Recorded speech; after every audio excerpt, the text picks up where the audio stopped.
సతీష్ హత్య కేసులో దోషులను వదిలేది లేదన్నారు మంత్రి పార్థసారథి. వైసీపీ నేతల హస్తం ఉందంటూ ఆయన అనుమానం వ్యక్తం చేశారు.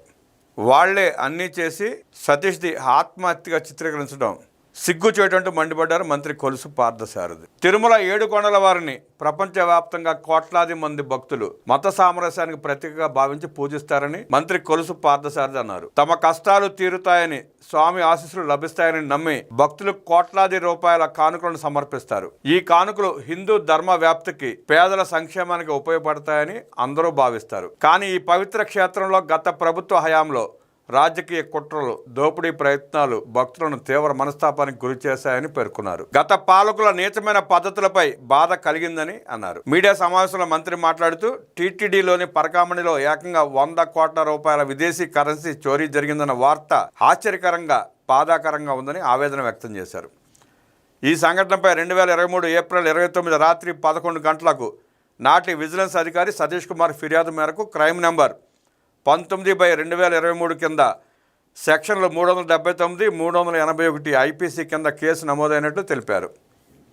100 కోట్ల చోరీ కేసు విషయంలో చిన్న దొంగతనాలకు కూడా పెద్ద సెక్షన్లు వేసే ప్రభుత్వం ఈ భారీ కేసులో తగిన సెక్షన్లు నమోదు చేయకుండా వ్యవహరించడం, కేసును దర్యాప్తు చేసిన తీరుపై తీవ్ర అనుమానాలు వ్యక్తం చేశారు.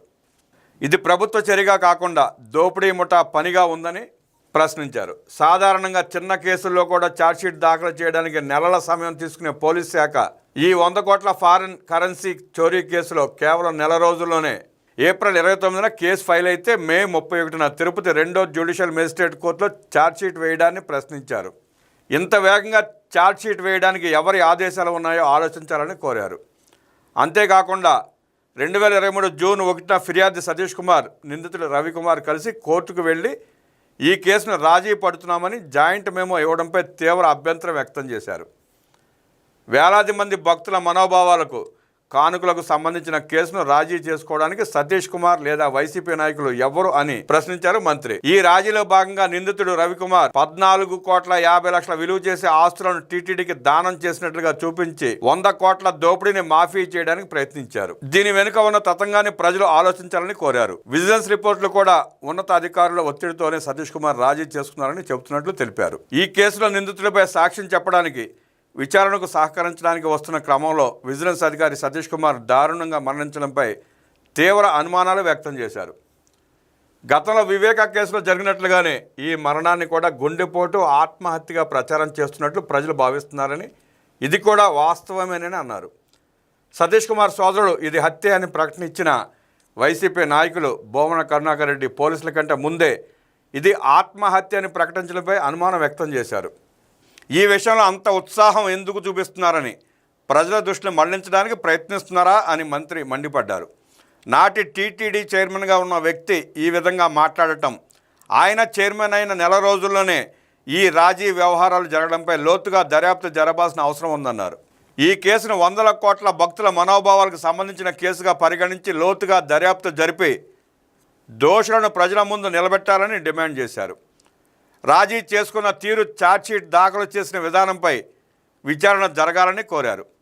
గతంలో పరిటాల హత్య కేసులోనూ, వివేక హత్య కేసులోనూ సాక్షులు చనిపోయారని, ఇప్పుడు పరకామణి కేసులో కూడా సాక్షులు చనిపోతారేమోనని ప్రజలు ఆందోళన చెందుతున్నారని తెలిపారు. వివేక హత్య కేసులో సిబిఐ దర్యాప్తును వ్యతిరేకించిన వైసీపీ నేతలు ఇప్పుడు ఈ కేసులో సిబిఐ దర్యాప్తును కోరడం వెనుక కారణాలు ఏమిటని, వాస్తవాలు బయటకు రాకుండా నీరుగార్చే ప్రయత్నం చేస్తున్నారా అని ప్రశ్నించారు. ప్రభుత్వం తప్పకుండా ఈ దోషులందరినీ బయట పెడుతుందని తెలిపారు. నెయ్యి వ్యవహారం, పరకామణి వ్యవహారం వంటి అనేక విషయాలను చూస్తే గత ప్రభుత్వంలోని వారికి తిరుమల పట్ల నమ్మకం, గౌరవం, భక్తి భావాలు ఉన్నాయా లేదా అనే సందేహం కలుగుతోందన్నారు. మనం ఎవరమైనా సరే ఎన్ని పాపాలు చేసినా దేవుడి దగ్గరికి వెళ్ళి చెప్పుకుంటే మనశ్శాంతి లభిస్తుందని భావిస్తాం. అటువంటి పుణ్యక్షేత్రాన్ని ఈ విధంగా వాడుకుంటారని ఎవరూ ఊహించలేదని పేర్కొన్నారు. వారికి టీటీడీ మీద భక్తిభావం లేకపోవడం కూడా ఇటువంటి దారుణాలకు ఒక కారణం అన్నారు. ఈ కేసులో దోషులు ఎంతటి వారైనా సరే వారిని వదలకుండా ప్రభుత్వం చట్టబద్ధంగా చర్యలు తీసుకుంటుందని తెలిపారు. జగన్ రెడ్డి రాజకీయాలకు కాదేది అతీతం.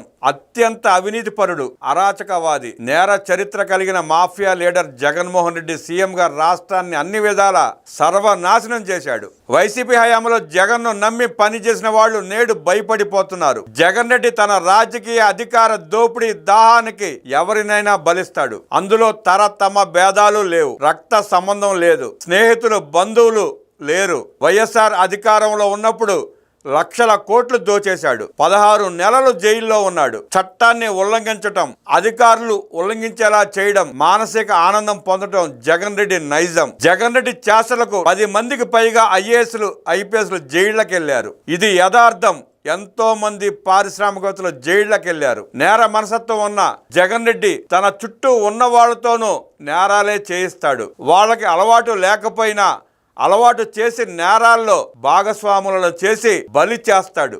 గత 5 ఏళ్ల జగన్మోహన్ రెడ్డి డైరెక్షన్లోనే అక్రమాలు, అరాచకాలు సాగాయి. సాక్షాత్తు ఆ రోజు ఉన్నటువంటి అధికారులందరూ కూడా అదే చెప్తున్నారు. అప్పుడు కీలక పాత్ర పోషించిన అధికారులంతా ఒక్కొక్కరు బయటకు వచ్చి కన్ఫెషనల్ స్టేట్మెంట్స్ ఇస్తున్నారు. కొండలు బద్దలు కొట్టినట్టు చెబుతున్నారు. మొత్తం జగన్ రెడ్డి చెబితేనే చేశామంటున్నారు. దక్షిణ కొరియాలో కిమ్ ఉన్నాడు. అతని నియంతకు మించిన అరాచకం జగన్ రెడ్డిది. వైసీపీ అధికారంలో జగన్ చెప్పిందే చట్టం. చంద్రబాబుని అక్రమంగా నంద్యాల నడి రోడ్డు మీద తెల్లవారుజామున అరెస్ట్ చేసి తీసుకొచ్చి జైలుకు పంపించి పైశాచిక ఆనందం పొందాడు జగన్ రెడ్డి. ఆ అజెండాను మోసిన వారందరూ ఈరోజు పశ్చాత్తాపడుతున్నారు. టీటీడీ మాజీ ఈవో ధర్మారెడ్డి హైకమాండ్ నిర్ణయాల మేరకే టెండర్ల సవరణలు చేశామని చెప్పాడు. అలాగే మాజీ ఐఏఎస్ అధికారి ప్రవీణ్ ప్రకాష్ సైతం హైకమాండ్ ఆదేశాల ప్రకారమే additional DG AB Venkateswara Rao, IRS అధికారి జాస్తి కృష్ణకిషోర్ల మీద యాక్షన్ తీసుకునే ఫైల్ మీద సంతకాలు పెట్టానన్నాడు. ఆ పొరపాటును క్షమించమని అడుగుతూ వీడియో విడుదల చేశాడు. జగన్ రెడ్డి హయాంలో సీఎం పేషీలో పనిచేసిన పిఏలు, ఓఎస్డీలు లిక్కర్ కేసులు ఇరుక్కున్నప్పుడు వాళ్ళు అదే చెప్పారు. సోషల్ మీడియాలో పోస్టులు పెట్టి చంద్రబాబు, లోకేష్, పవన్ కళ్యాణ్లను నీచంగా విమర్శించి ఈ రోజు చట్టానికి దొరికిన ప్రతి ఒక్కడు పై ఆదేశాల మేరకే చేశామని అంటున్నారు. వరా రవీంద్రారెడ్డి, వైసీపీ అధికార ప్రతినిధి రవిచంద్రారెడ్డి రాజధాని ప్రాంతాన్ని, రాజధాని రైతులను అసభ్యంగా అభివర్ణిస్తూ సాక్షి మీడియాలో డిబేట్లో మాట్లాడిన జర్నలిస్ట్ కృష్ణరాజు సైతం వైసీపీ రాసిచ్చిన స్క్రిప్ట్ ప్రకారమే మాట్లాడానని చెప్పాడు. ఇంతకంటే నీచం ఏమైనా ఉంటుందా? జగన్ బండారం బయటపడటం లేదా? ఈ మధ్య కర్నూలు బస్సు ప్రమాదం జరిగి ప్రజలు చనిపోతే దాని మీద ఇష్టం వచ్చినట్టు ట్రోల్స్ చేసి సోషల్ మీడియాలో అవాకులు చవాకులు పేలారు. యాంకర్ శ్యామలకు పోలీసులు నోటీస్ ఇచ్చి పిలిస్తే హైకమాండ్ స్క్రిప్ట్ అని చెప్పింది. హైకమాండ్ అంటే జగన్మోహన్ రెడ్డే కదా. ఇలాంటి ఘట్టాలతో ప్రజలకు జగన్మోహన్ రెడ్డి ఏం చెప్పదలుచుకున్నాడు?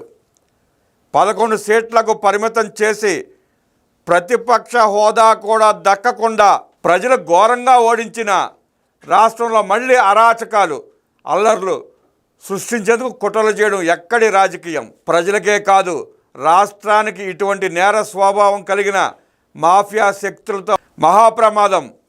ప్రశాంతమైన వాతావరణంలో నేడు ప్రజలిచ్చిన అధికారంతో కూటమి ప్రభుత్వం చంద్రబాబు నేతృత్వంలో ముందుకు వెళ్తోంది. విధ్వంస రాష్ట్రాన్ని అభివృద్ధి పందాకు తీసుకెళ్తున్న తరుణంలో జగన్మోహన్ రెడ్డి అనైతిక చర్యలు ఉగ్రవాదం కంటే ప్రమాదకరంగా పరిణమిస్తున్నాయి. రాష్ట్ర అభివృద్ధిని అడ్డుకునేందుకు ఏ విధంగా కుట్రలు కుతంత్రాలు చేయాలనే దానిపై జగన్ రెడ్డి ఆలోచిస్తున్నాడు. నేడు రేపు విశాఖపట్నంలో జరిగే సిఐఐ సమ్మిట్లో రాష్ట్రానికి 10 లక్షల కోట్ల రూపాయలు పెట్టుబడులు రాబోతున్నాయి. వీటిని అడ్డుకునేందుకు జగన్ రెడ్డి కుయుక్తులు పన్నుతున్నాడు. పీపీపీ విధానం అంటే ఏంటో కూడా జగన్ రెడ్డికి తెలియదు. ప్రజలను రెచ్చగొట్టి రాజకీయ లబ్ధి పొందాలని చూస్తున్నాడు. యువగళంలో మంత్రి లోకేష్ ఇచ్చిన హామీ ప్రకారం 5 ఏళ్లలో 20 లక్షల ఉద్యోగాలు కల్పనకు పూర్తి స్థాయిలో ఈ ప్రభుత్వం పనిచేస్తోంది. ఇటువంటి వాతావరణం చెడగొట్టాలని చెప్పి మాఫియా శక్తులు జగన్మోహన్ రెడ్డి నేతృత్వంలో పనిచేస్తున్నాయి. ఇలాంటి కుట్రలకు పాల్పడిన చాలామంది జైళ్ళకి వెళ్ళారు. మిగిలిన వాళ్ళ లిస్ట్ రెడీగా ఉంది. అనైతిక శక్తులు మూల్యం చెల్లించుకోక తప్పదు. జగన్ రెడ్డి చేష్టలకు నిరుద్యోగ యువత బలైపోయే ప్రమాదం ఉంది. ఈ శక్తులను అడ్డుకోవాల్సిన బాధ్యత మనందరిపై ఉంది. కూటమి ప్రభుత్వానికి ప్రజలు సహకరించి అప్రమత్తంగా వ్యవహరించాలి. జగన్మోహన్ రెడ్డి అనే విష వృక్షాన్ని కోకటి వేళతో పెకిలించాల్సిన బాధ్యత రాష్ట్ర ప్రజలపై ఉంది.